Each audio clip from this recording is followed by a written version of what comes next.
ব্যাপার, তুমি পড়াশোনা ছেড়ে দিছো, তুমি এত খারাপ স্টুডেন্ট কবে হইলা, পড়াশোনা করো না, কি করবা, বড় হয়ে কি এটা হবা ওইটা হবা, কি করবা, বড় হয়ে তো কিছু করতেই পারবা না, বুয়েট মেডিকেল তো পাবাই না।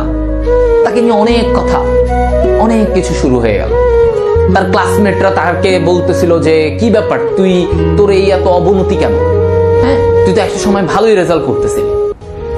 ফার্স্ট ইয়ারে সে ইয়ার ফাইনাল দিচ্ছে।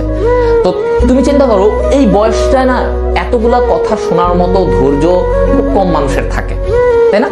এতগুলা টিচার বলতেছে, বাবা মা বলতেছে, তার ফ্রেন্ডরা পর্যন্ত বলতেছে কি ব্যাপার, তুই এরকম অবস্থা কেন, এই খারাপ রেজাল্ট, এই সেই অনেক কিছু বলতেছে।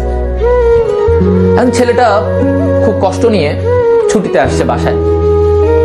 ছেলেটা মেসে থাকতো, ছুটিতে আসছে বাসায়। ছুটিতে আসার পরে তাকে হচ্ছে তার বাবা মা, তারপরে তার আত্মীয় স্বজন জানছে, তার মামা খালা, তার